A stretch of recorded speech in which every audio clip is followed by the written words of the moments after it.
Deus abençoe, pastor. Que alegria tê-lo aqui com a gente. Pastor Eduardo Gonçalves, receba o pastor Eduardo com um aplauso.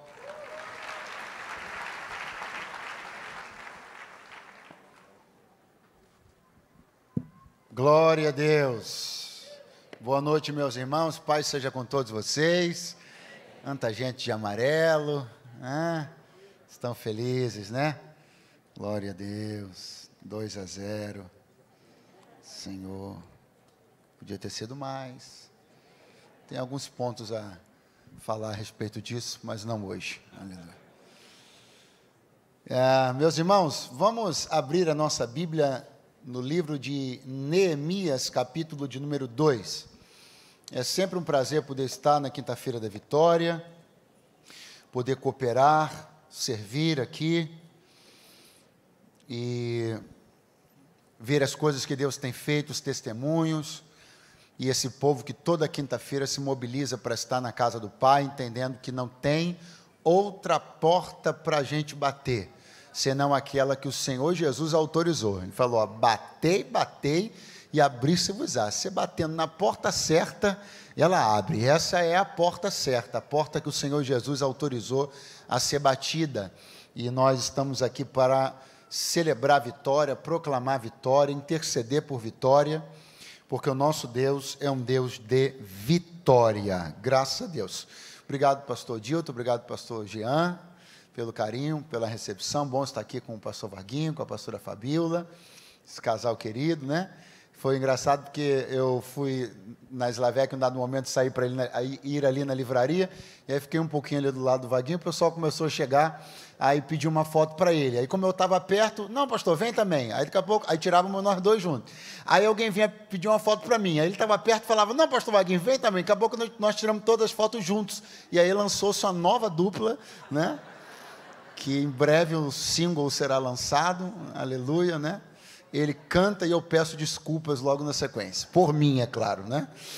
Deus seja louvado, meus irmãos, mas é muito bom. O pastor Dilton já mencionou aqui, mas eu quero reiterar o prazer de estar aqui com meu pai, né, hoje, que muita gente que não conhecia ainda, ele fica chamando, ele não vem, ele se faz de difícil, é uma coisa, mas hoje ele veio aqui na Quinta-feira da Vitória, de quem eu herdei unção, graça, sabedoria, e melanina ele não me passou, ficou moreno e eu fiquei azedo desse jeito, mas eu queria um pouco do cabelo também, seriam as coisas que eu queria pegar dele, mas não consigo, né?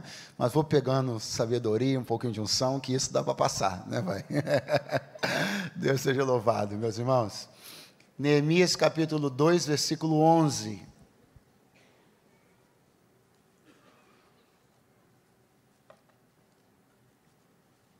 Está escrito assim, e cheguei a Jerusalém, e estive ali 3 dias, e de noite me levantei, eu e poucos homens comigo, e não declarei a ninguém o que o meu Deus me pôs no coração, para fazer em Jerusalém.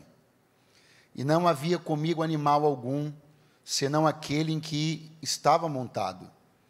E de noite saí pela porta do vale, para a banda da fonte do dragão e para a porta do monturo, e contemplei os muros de Jerusalém, que estavam fendidos, e as suas portas que tinham sido consumidas pelo fogo. E passei a porta da fonte e ao viveiro do rei, e não havia lugar por onde pudesse passar a cavalgadura que estava debaixo de mim. Então, de noite, subi pelo ribeiro e contemplei o muro, e voltei, e entrei pela porta do vale, e assim voltei. E não souberam os magistrados aonde eu fui, nem o que eu fazia, porque ainda até então, nem aos judeus, nem aos nobres, nem aos magistrados, nem aos mais que faziam a obra, tinham declarado coisa alguma. Então lhes disse, bem vedes vós a misericórdia em que estamos, que Jerusalém está assolada, e que as suas portas têm sido queimadas. Vinde, pois, e reedifiquemos o muro de Jerusalém, e não estejamos mais em opróbrio. Quantos podem dizer amém esta noite? Quantos dizem graças a Deus? Domingo, estava pregando numa igreja, ali no Espírito Santo, uma igreja de amigos, uma igreja que eu tenho aliança. E ali, quando terminei a primeira ministração, foram 2 cultos, veio um rapaz até mim, ele é irmão de um amigo, um grande amigo. E eu havia sabido que ele, dias antes, havia decidido entregar a sua vida para Jesus. E ele veio, ao final do primeiro culto, me surpreendeu, porque ele é um camarada bem sisudo, bem grandão, e ele veio já naquele derretimento próprio de quem o Espírito Santo já está trabalhando, né? E comentar alguma coisa, dizer como Deus tinha falado com ele. E aí, quando foi hoje, esse amigo falou: poxa, Eduardo, manda um áudio para ele está feliz, está naquelas primeiras experiências. E eu mandei um áudio para ele, e uma das coisas que eu mais frisei naquele áudio era sobre o poder de Deus para restaurar, sobre o poder do Evangelho para dar a capacidade ao homem de recomeçar. E eu falei isso com todo o meu coração, com toda a minha força, com toda a intensidade, com toda a verdade, porque eu tenho testemunhado isso ao longo da minha vida, e eu sei que você também tem visto isso. O poder do Evangelho, o poder do Espírito, o poder de Deus para restaurar. E para falar de restauração, ou falando de restauração, um dos textos mais clássicos da Bíblia, nesse tema, é exatamente esta história bíblica que nós lemos aqui. Quando Neemias vai ser um instrumento de Deus para realizar a restauração de um dos 3 aspectos que Deus viria a restaurar em Jerusalém. Eu disse um dos 3 aspectos. O que abre para nós já uma coisa muito importante de se levar em consideração. Que o Senhor não é Deus de restaurações parciais, facetadas. O Senhor não é Deus de escolher uma área para restaurar e deixar outras por restaurar em tempo indefinido ou para não fazer. A restauração de Jerusalém, ela se deu liderada por 3 homens, por Neemias, por Esdras e por Zorobabel. E cada um desses 3 homens liderou um aspecto diferente da restauração de Jerusalém. Neemias liderou o aspecto político da restauração de Jerusalém e, é claro, fisicamente, materialmente falando, a restauração dos muros, das portas, que está tão enfatizado aqui. Esdras, uma restauração espiritual, litúrgica, né? Trazendo a leitura bíblica de volta, até mesmo o idioma, que estava esquecido por muitos. Esdras traz de volta o idioma para o povo. E Zorobabel é aquele que vai reestruturar, reerguer o templo de Jerusalém. Então eu quero que você entenda que sejam 2, 3, 4, 5 ou 10 os aspectos da sua vida. Quero que você acredite num Deus que não vai realizar restaurações parciais, que não vai escolher uma área e deixar outra para depois do carnaval. Não vai escolher uma área e deixar outra para depois da final da Copa do Mundo. Deus me trouxe aqui para dizer: a obra que eu estou por fazer é uma obra ampla, é uma obra multidisciplinar e dimensional. Eu vou tocar na família, vou restaurar a casa, as relações, o casamento, as finanças. Eu creio num Deus que quando pega para fazer uma obra, Ele faz essa obra de maneira plena, completa e perfeita. Esse é o Evangelho que nós cremos, esse é o poder da palavra que nós pregamos todo santo dia. E se você em algum momento desacreditou disso, em função das suas batalhas pessoais, Deus me trouxe para te lembrar: eu ainda sou o mesmo Deus da Bíblia Sagrada. Aleluia. A história de Neemias, ela começa a ser contada não em Jerusalém, mas lá no trabalho dele. Ele servia ao rei Artaxerxes. Ele servia a um homem que está aonde está, porque Deus, que sempre manda, comanda e intervém em todas as esferas do planeta, quando e como Ele quer, havia dado uma palavra, havia através do profeta Daniel condenado o reinado da Babilônia. Então o império Medo-Persa que vai tomar a vez agora, é a esse império que Neemias está servindo. E servindo a Artaxerxes, servindo diligentemente, fazendo o seu trabalho com responsabilidade, com zelo, com dedicação, com ética. É nesse cenário que a Bíblia vai começar a contar a história. Então repare que a restauração de Jerusalém não começa a ser contada em Jerusalém. A restauração de Jerusalém começa a ser contada lá no Império Medo-Persa. Por quê? Porque era lá que Neemias estava. Eu quero que você compreenda como a narrativa bíblica ela será atraída para um ponto. Pergunte qual? Muito fraco. Pergunte qual? Aonde o homem que Deus vai usar está. Vou repetir. A narrativa bíblica não começa em Jerusalém. E por que não? Porque Neemias não está lá. A narrativa bíblica vai começar do ponto onde o homem que Deus vai usar está. Eu quero que você compreenda que essa história vai ser contada a partir de um ponto. O ponto onde você está. Porque você é que está atraindo a narrativa. Por quê? Porque é você quem Deus vai usar.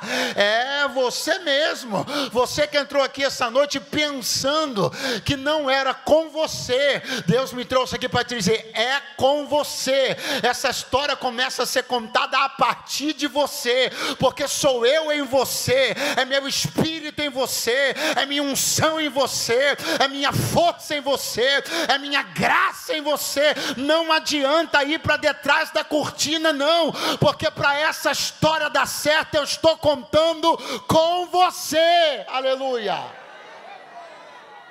Onde é que você está agora? É no ponto que você está que essa história vai começar a ser contada. Pastor, mas eu não estou num momento muito bom não. Não tem problema não. É desse ponto que a história vai começar a ser contada. Pastor, mas eu não estou num lugar muito bom não. Não tem problema não. É desse lugar que a história vai começar a ser contada. Pastor, mas essa não é uma das melhores fases da minha vida. E quem te disse que Deus precisa que você esteja na sua melhor fase para Ele começar a te usar? É dessa tua fase aí que a história vai começar a ser contada. Eu profetizo que aonde você está agora, você está atraindo o poder de Deus para começar um plano que é maior do que você, que diz respeito a muito mais pessoas do que você imagina, mas que quando for contado alguém vai dizer, Deus é Deus, Deus é Deus, Deus é Deus. É lá que a história vai começar a ser contada. Quando uma notícia percorre centenas de quilômetros até chegar aos ouvidos de Neemias. E ele ficou sabendo. Como é que ele estava? Em paz, bem empregado. Como é que ele estava? Vivendo seus dias, numa posição honrosa, assistia diante do rei. Não era todo mundo que chegava perto do rei, numa posição de confiança. Neemias, quando a Bíblia diz, estava o vinho diante do rei, e eu o tomei. Esse tomar não é tomar de pegar na mão, é tomar de tomar mesmo. Porque o copeiro, uma das suas responsabilidades era provar da bebida antes do rei beber. Adivinha para quê? Para que se tivesse envenenado, era ele que tombava. Eu estou falando sério. Então, ele está numa posição de muita confiança. E também de muita coragem. Só que quando você começa a fazer uma coisa repetidamente, você tende a perder um pouco do brilho dela. Você já nem percebe o quão corajoso você está sendo, porque você está fazendo aquilo todo dia. Só que quando Deus e as pessoas que estão ao nosso redor, as boas, elas observam, elas percebem que você tem muito mais valor do que você imagina. Porque você faz aquilo todo dia e já está achando normal. Mas Deus e alguém está enxergando em você, que através do que você já até está acostumado a fazer, você nem percebeu, mas estava se credenciando para fazer uma coisa muito maior. Ah, que pena que você foi embora. Vou tentar de novo. Naquilo que você vem fazendo todo dia, achando que já é normal, pastor, é normal. O que é normal? Defender a família do jeito que você defende? Você sabia que não é todo mundo que faz isso? O que é normal? Sair de casa todo dia com vontade de vencer? Você acha que é todo mundo que age assim? O que é normal? Ser diligente e zeloso com as coisas de Deus? Você acha que é todo mundo que é assim? O Senhor me trouxe para dizer, tudo bem. Você já se acostumou a fazer o bem e isso é bom. Você já se acostumou a ser corajoso corajoso e isso é bom. Mas se você não sabe, eu vim te dizer, você está acima de uma média de pessoas miseráveis, irresponsáveis e fracas. Mas eu estou enxergando que existe em você uma capacidade maior. Você já está fazendo normalmente, mas para mim não é normal. O que você faz todo dia está te credenciando, eu te levar para um lugar aonde as suas vitórias serão maiores. Aleluia!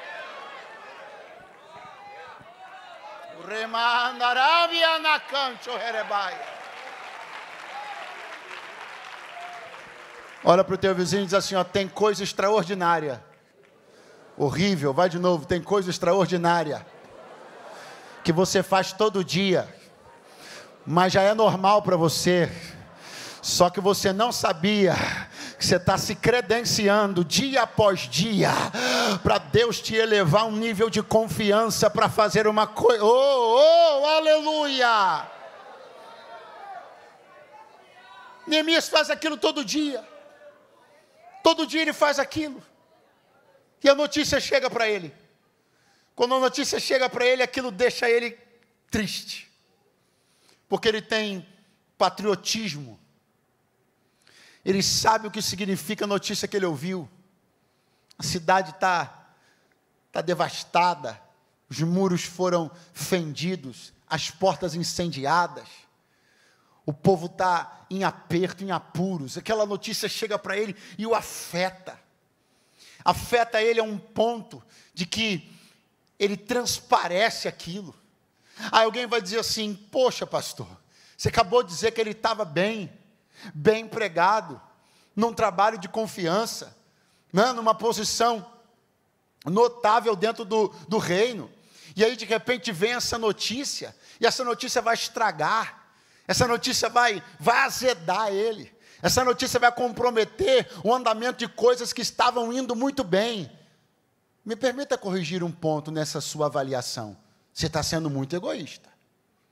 Às vezes a gente pensa assim, puxa, eu preferia nem ficar sabendo disso, eu estava tão bem aqui. Só que Deus me trouxe para te dizer, eu não quero estragar teu dia.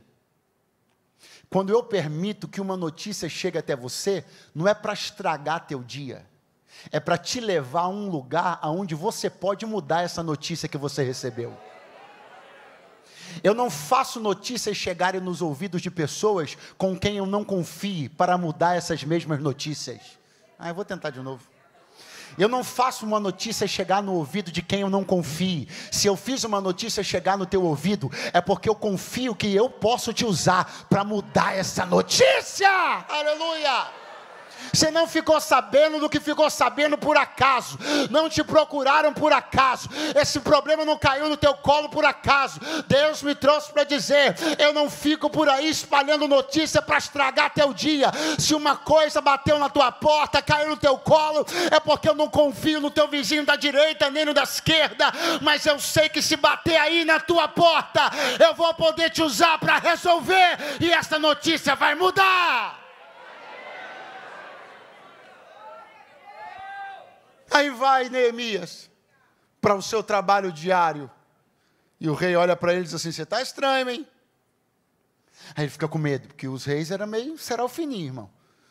Se o cara trabalhasse com uma cara meio murcha, ele já, né?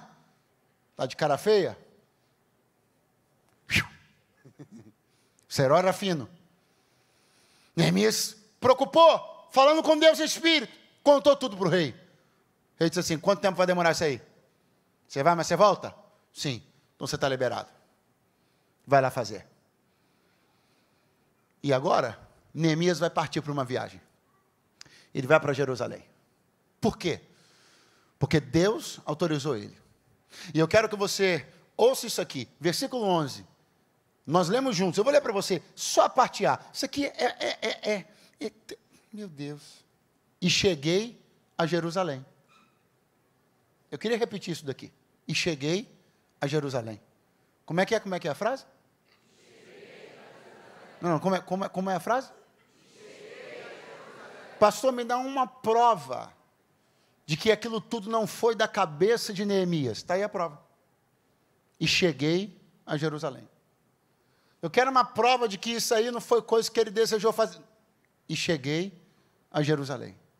A chegada de Jeremias, depois de fazer aquele trajeto, Neemias, depois de fazer aquele trajeto, passar por o que passou, ele está registrando uma coisa que parece tão pequena, tão miúda, mas está carregada de um significado e da completude de uma etapa. Ele disse: eu cheguei a Jerusalém.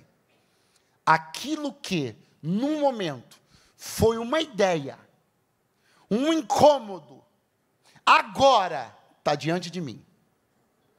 Aquilo que começou num outro lugar, num outro contexto, numa outra realidade, agora está diante de mim. Eu cheguei a Jerusalém.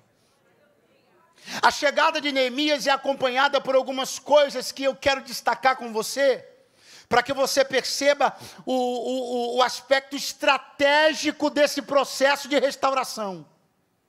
Porque existe uma estratégia envolvida, existe prudência, existe sabedoria, existe muita coisa envolvida, muitos aspectos envolvidos num processo de restauração. Talvez alguém pense que por Deus ter decidido, por Deus ter levantado, por Deus ter inspirado, por Deus ter escolhido Neemias, ele poderá agir de toda maneira, de todo jeito, de qualquer forma. Afinal, se ele tem uma palavra de Deus, do jeito que ele fizer vai dar certo. Não é assim. Uma coisa é você contar com uma palavra de Deus para te usar em algo.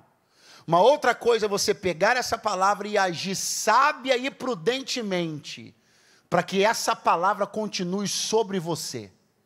Pastor, não entendi. Vai entender agora. Deus pode perfeitamente olhar para um Neemias e dizer: vai, estou te autorizando. Mas a partir do momento da saída dele, como ele se conduz, com quem ele fala, com quem ele compartilha, a forma como ele lida com a autorização que ele recebeu, pode gerar uma desautorização. Existem pessoas que saíram de um ponto, debaixo de uma autorização de Deus, chegaram em Jerusalém, autorizado por Deus, mas quando chegaram lá, abriram para cá, negociaram para lá, flexibilizaram para lá, Deus pegou a mão que estava sobre e disse assim: então fica sozinho. Não basta você ter uma autorização de Deus para fazer, você precisa proceder de maneira a não perder o alvará que Deus te deu. Ele me trouxe hoje aqui para dizer: não funciona assim. Eu não dou uma liberação e te deixo fazer do jeito que você quer. Eu não te dou uma liberação e aí os negócios que você quiser fazer, as alianças que você quiser fazer, do jeito que você quiser fazer. Ah não, mas eu não revogo a minha palavra, vou continuar contigo. Não sou Deus de bagunça. Só para dar um exemplo, qual foi o grande adversário, humanamente falando, de Neemias? Sambalate, Tobias, aqueles camaradas tudo lá.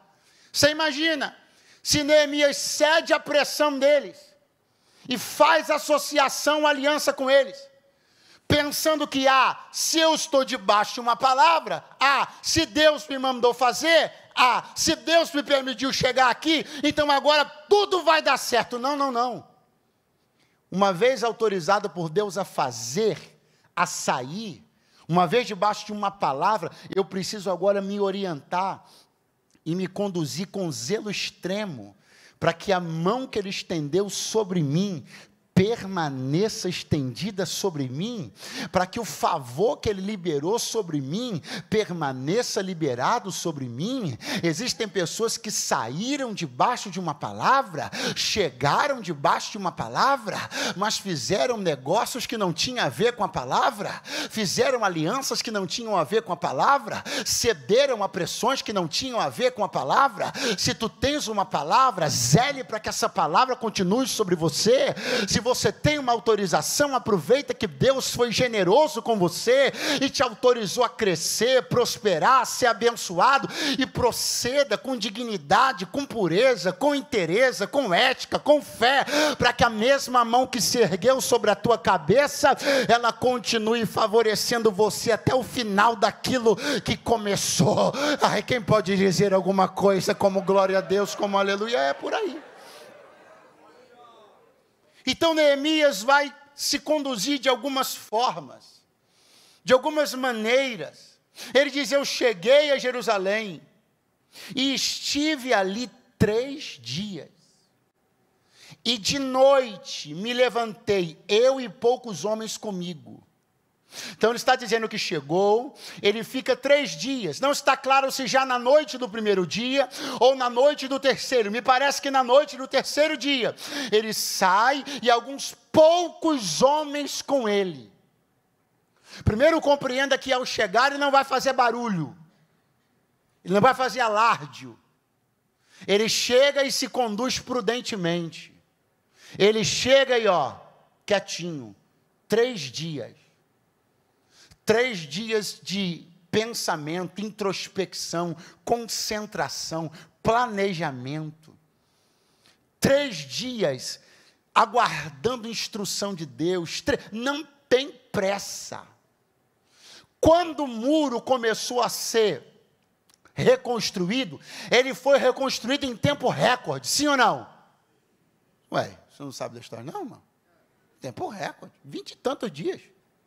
Quando começou a ser construído, foi construído em tempo recorde, sim ou não? Para construir, Neemias colocou e imprimiu pressa, velocidade no tempo, sim ou não? Mas antes de começar, ele ficou 3 dias quieto. Alguém consegue compreender? Que às vezes, quando começar, você vai imprimir um ritmo, mas vai ter um momento que vai ser 3 dias assim, só esperando o que Deus vai falar. Aí quando ele disser vai, aí você pega a colher de pedreiro, pega pá, pega enxada, 20 e tantos dias. Só que durante 3 dias você estava só. As coisas de Deus são assim. Na Bíblia é assim. É um Saulo que antes de qualquer coisa, 3 dias quietinho. Lá na rua direita, quietinho. É um Saulo que antes de começar a ministrar, se você não sabia, vai saber agora, 3 aninhos no deserto da Arábia, quietinho. Você vira uma página e pensa, parece que Paulo encontrou com Jesus no dia e começou a pregar no outro. Não. Foi 3 noites quietinho, depois 3 anos quietinho de preparação. Só que quando Deus, aleluia, segura a mão de alguém que está do teu lado, fala para ele, agora não tenha pressa agora não.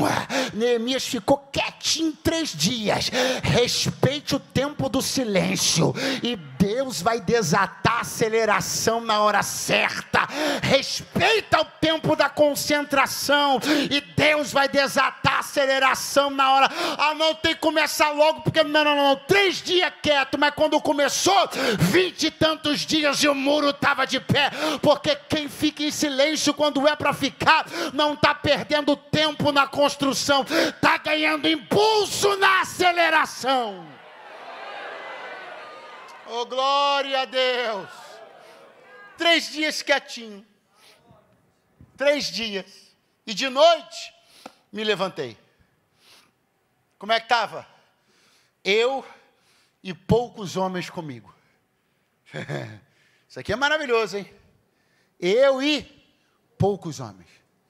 E o tamanho do que você vai fazer? Grande. Quantas pessoas estão contigo? Poucos. E o tamanho da luta? Grande. E quantos contigo? Poucos. E o tamanho da fúria? Grande. Quantos contigo? Poucos. Esse Deus que passando por Gideão e seus 300, até Neemias e seus poucos, sempre foi um Deus que guardou grandes surpresas. Grandes surpresas escondidas na quantidade. Nós precisamos voltar a acreditar que Deus trabalha desse jeito. Nós precisamos voltar a acreditar que esse Deus ainda é o mesmo. Nós que tantas vezes estamos tanto no afã de conglomerar tanta gente, ainda acreditando que estas coisas possam ter o poder de fazer com que as nossas batalhas sejam vencidas, mas o Deus dos poucos de Neemias, dos poucos de Gideão, ainda é o mesmo Deus. Deus me trouxe para dizer, você não precisa de tanta gente quanto você acha que precisa. Você precisa de alguns poucos comprometidos, de alguns poucos focados, de alguns poucos aliançados, de alguns poucos que amem esse projeto, de alguns poucos que amem a tua vida, de alguns poucos que paguem preço de oração por você, de alguns poucos que entrem na batalha batalha por você, de alguns poucos que atendam quando você ligar. Ei, Deus me trouxe para dizer, eu ainda livro com poucos. O Ramanai Oxergia.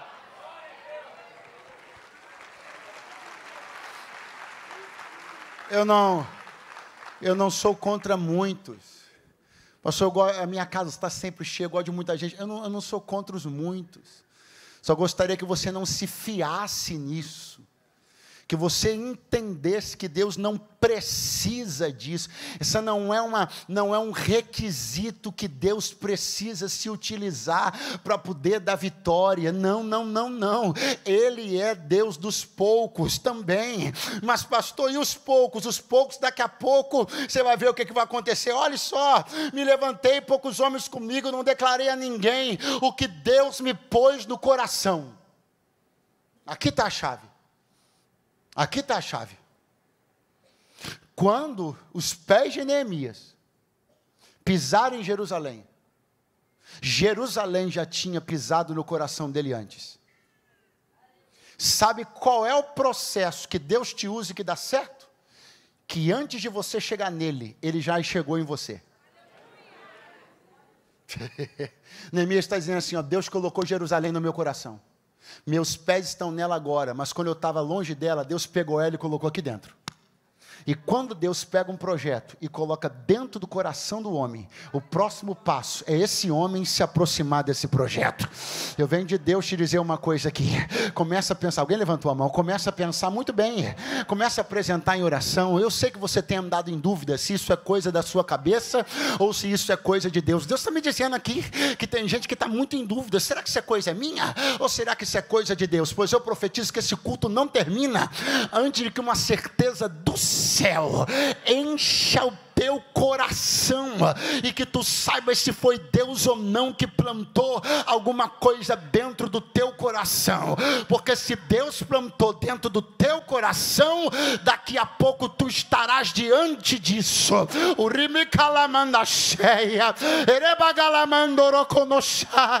e Deus te usará e tu te lembrarás desse dia de quinta-feira.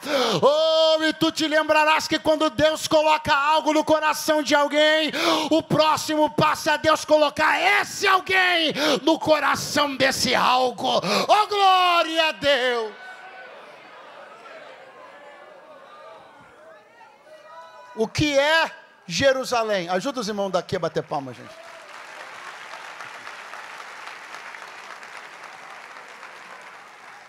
O que é Jerusalém? Jerusalém é o coração de Israel. Jerusalém, espacialmente falando, é o que há de mais importante no planeta.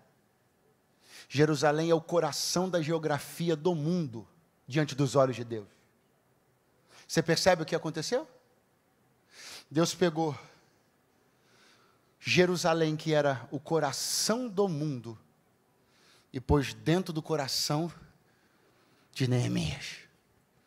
O próximo passo foi Neemias ir lá, com seus próprios pés, e ser usado por Deus lá. Pastor, o que o senhor está dizendo? O que eu estou dizendo?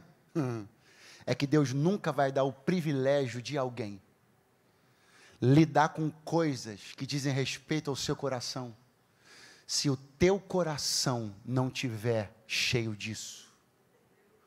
Deus não dá esse tipo de confiança, Deus não dá esse tipo de privilégio.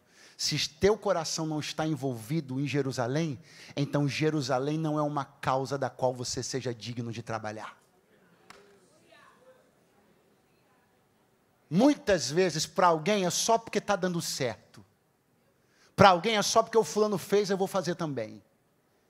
Trabalhar naquilo ali agora está dando certo. Aquele setor ali da igreja agora está dando status.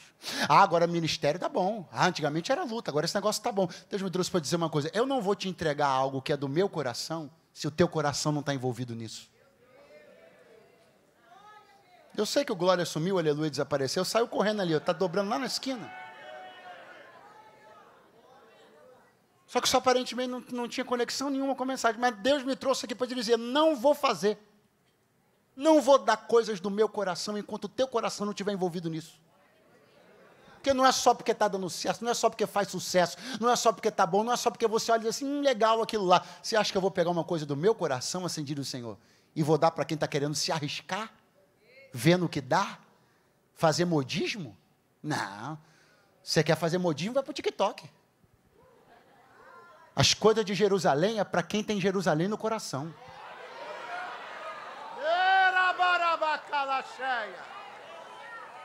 Pastor, estou querendo entrar na moda. Faz a dancinha do TikTok e bota lá, ué.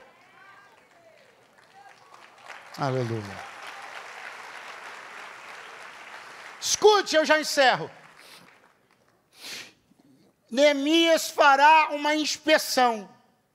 Está escrito, ele vai, pôs o coração para fazer em Jerusalém, não havia comigo animal algum, senão aquele que estava montado. Tinha pouca gente e pouco recurso. Só tem um animal, só o que ele está montado, não tem reserva, não tem nada. Aí diz a Bíblia, olha isso. E de noite saí pela porta do vale para a bonda da fonte do Negrão, para a porta do monturo e contemplei. Diga comigo, contemplei. Contemplei os muros de Jerusalém que estavam fendidos e as suas portas que tinham sido consumidas pelo fogo. Uma coisa foi a notícia que Neemias recebeu. Agora ele vai parar diante daquilo que para ele era uma notícia aos ouvidos e verá com os olhos.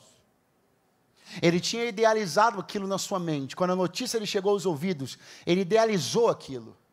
Só que não basta. Ele vai encarar aquilo. Ele vai olhar para a fenda dos muros. Ele vai olhar para as portas queimadas no fogo. Esse é o desafio dele. E se esse é o desafio dele, esse desafio será contemplado, encarado e medido. Oh, glória! Pastor, onde você quer chegar? Já cheguei. Nunca. Eu disse o quê? O que eu falei? Nunca você vai vencer esse desafio enquanto você não tiver coragem de encarar ele. Às vezes você pergunta para alguém, uma pessoa fala assim, eu tenho uma dívida. Aí você pergunta, quanto? A pessoa diz, e nem sei, deveria saber. Porque se você não conseguiu nem dimensionar ainda essa dívida, como você acha que vai começar a resolver ela? Assunto que você não toca, conversa que você não tem, questões que você não esbarra. Deus me trouxe para dizer, inspeciona o teu problema. Vasculha, calcula, bota isso no papel. Transforma essa tua dor de cabeça em número. Quanto é? Do que a gente está falando? De quanto é que a gente está falando? Há quanto tempo? Há quanto tempo isso está assim? E já até perdi a conta, deveria saber quanto tempo está assim. Lembro de Jesus perguntando para um pai, há quanto tempo teu filho está com isso aí? Tempo importa. Muitas vezes a Bíblia citou tempo. 12 anos a mulher do fluxo de sangue sofreu. 38 anos o paralítico no tanque de Betesda. Dimensiona o tempo. Relebre a Sérvia. Você tem que começar a ter a clara visão e noção do cenário das coisas. Neemias não vai botar a mão no olho. Não quero nem ver. Não, eu vou ver. Eu quero olhar cada porta queimada. Eu quero olhar cada fenda do muro. Eu quero saber o que está me esperando. Porque amanhã de manhã, o desafio que eu medi na noite anterior, de manhã eu estou indo para dentro dele. Oh, glória! Levanta a tua mão mais alto que você puder, o mais alto que você puder. Deus me trouxe para dizer, hoje é teu terceiro dia, Neemias. Essa é a noite da inspeção. É a noite de olhar as portas queimadas. É a noite de fazer as contas. Ainda essa noite, você vai tentar levantar algumas informações a respeito daquilo que você precisa que Deus restaure. Porque assim te diz o Senhor, se a noite foi a noite de dimensionar, amanhã de sexta-feira vai ser o início dos trabalhos. Alguém ficou de pé lá atrás.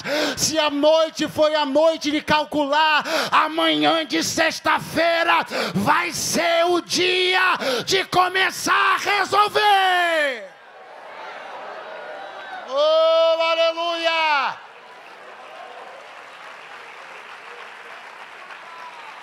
Fica de pé do teu lugar, porque Deus me trouxe para te incomodar e te dizer, para de fugir. Para te incomodar e dizer, para desse escapismo de, eu nem sei. Não sei nem por onde eu começo, deveria saber. Eu não sei nem quanto está isso, deveria saber. Se você não dimensiona, não qualifica. Se não qualifica, não resolve. Dimensiona, qualifica e resolve. Porque assim te diz o Senhor. Tu chegaste em Jerusalém. Tu já estás no ponto de encontro com a missão que eu coloquei no teu coração. Essa história começa a ser contada através de você. Porque sou eu através de você, é meu poder através de você, é minha unção através de você, é o meu espírito através de você.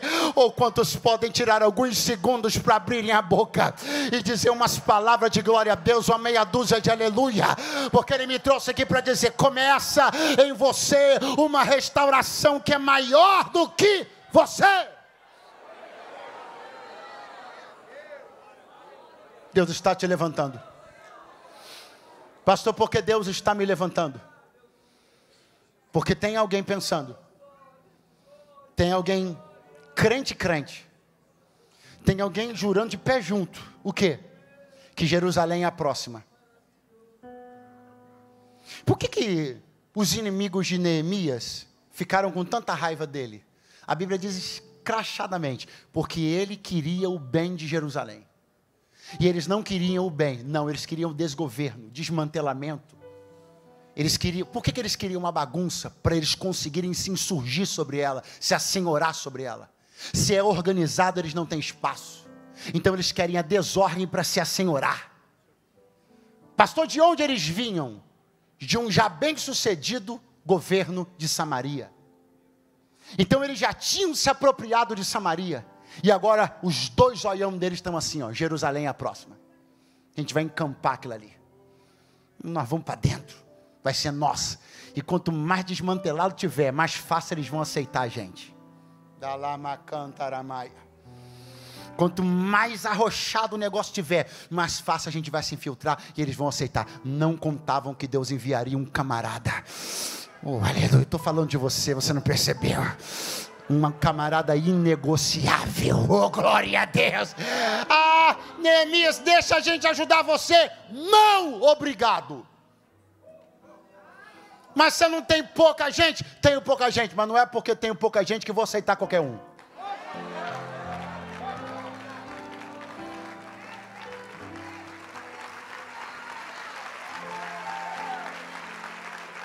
Você precisa parar de agir matematicamente, começar a entender isso espiritualmente. Pastor, não entendi, vai entender? Matematicamente, qualquer ajuda que venha soma. Espiritualmente tem ajuda que vem e divide. Vou de novo. Matematicamente, qualquer ajuda que vem, soma. Espiritualmente tem ajuda que vem e divide. Então Deus me trouxe para te dizer: para de colocar essa cabeça cartesiana. Pensar tudo matematicamente. Tu és do Espírito. Tu é espiritual. Para com esse negócio de vem que tá, não estou precisando, vem. Que vem. Não é porque há tristeza que servirá qualquer ombro. Não é porque há carência que servirá qualquer colo. Não é porque há falta que servirá qualquer ajuda. O aleluia desapareceu, glória a Deus, tirou férias. O Senhor me trouxe para dizer: não deixa que esse momento onde você está se sentindo enfraquecido no processo, é nessa hora que o inimigo vai estender a mão, vai dizer assim: eu tenho uma ajudinha para você, um dinheirinho para você, um negocinho para você, uma coisinha para você. Porque quando você se aliança, você vai permitir que a mesma coisa que estava acontecendo lá, também venha para cá. O que eles esperavam? Trazer o mesmo governo de Samaria para dentro de Jerusalém. Só que havia um princípio espiritual ali. Quantos princípios? Samaria já tinha se miscigenado. Samaria já tinha se misturado. O reino do norte não tinha mais o sangue puro de Abraão nas veias, mas o reino do sul tinha. Jerusalém ainda era todo mundo com sangue puro de Abraão. Então por que é que Deus está tão interessado em dizer: Neemias, não negocia? Porque ali já se misturaram, mas aí ainda tem uma coisa pura e eu preciso preservar isso daí. Por quê? Porque isso tem ligação com Messias. São as tribos de Judá e Benjamim preservadas. É isso que você está entendendo? O que você não negocia agora, prepara prepara o futuro de glória lá na frente. Alguém ainda está por aí? O que você não negocia agora, prepara o caminho das maiores promessas que estão por vir. Se Neemias negociasse o plano do Messias, entre aspas, ficaria comprometido. Aspas grandes, é uma ilustração para te dizer, há uma promessa preciosa e poderosa, mas o sangue tem que ser puro, a terra tem que ser limpa, não pode negociar. O que você tem coragem de dizer não agora, garante a porta que eu vou abrir lá na frente. Aleluia! Eu sei que você tem sentido falta de ajuda. Eu sei que você tem andado cansado. Eu sei que por conta desse cansaço, você andou flertando com a ideia de permitir que se associasse, se aproximasse de você auxílios, recursos e pessoas, que o teu coração não esteve em paz durante essa semana inteira. Não vem brincar aqui não, gente. Teu coração não esteve em paz essa semana inteira. E ainda bem que você prorrogou essa decisão para amanhã, porque deu tempo de você vir no culto da vitória hoje, para Deus te dizer, tem uma coisa dentro do teu coração chamada árbitro da paz. Se tu não tens paz, é porque o árbitro está te dizendo, não, não, não, não, não. Eu te dei escape e livramento, não assinou, não deixou, não associou. Então aproveita que a oportunidade te foi dada, sai desse laço, pula por cima dessa cova e mantém tudo íntegro e limpo para que aquela promessa que tu espera se manifeste. Quem pode dizer graças a Deus esta noite? Aleluia!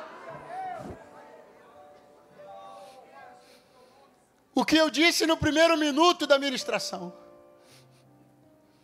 a mensagem empolgada que eu mandei para um novo convertido, é ela que nesse momento eu reproduzo para você. Esse evangelho tem poder para restaurar a vida de um homem. Pastor, mas não está quebrado em 3, está quebrado em 30 pedaços. Restaura. Pastor, não está quebrado em 30, está quebrado em 300 pedaços. Está no pó. Se Deus quiser fazer alguma coisa hoje aqui, Ele vai ter que pegar uma pá, uma vassoura e catar. Ele me trouxe para dizer, não tem problema não. Você ainda não experimentou, mas vai experimentar. O que eu posso fazer quando eu decido restaurar a vida de alguém? O Deus que nesse texto restaurou muros através de Neemias e portas. A maior restauração de Deus nunca foram portas nem muros, mas pessoas. Se há algo que traz glória para o nome de Deus, mais do que muro, mais do que porta, mais do que templo, são as pessoas que Deus já restaurou desde o início de tudo. E Ele me trouxe aqui para dizer, tu serás mais um testemunho que eu vou levantar, de que quando eu pego, eu tiro até do monturo, do meio do lixo, e posso colocar entre os príncipes da terra, como Ana disse no seu cântico. Quem diz amém? Quem já viveu uma restauração de Deus e pode fazer um barulho, porque alguém está precisando acreditar que é verdade. Oh glória! Oh glória!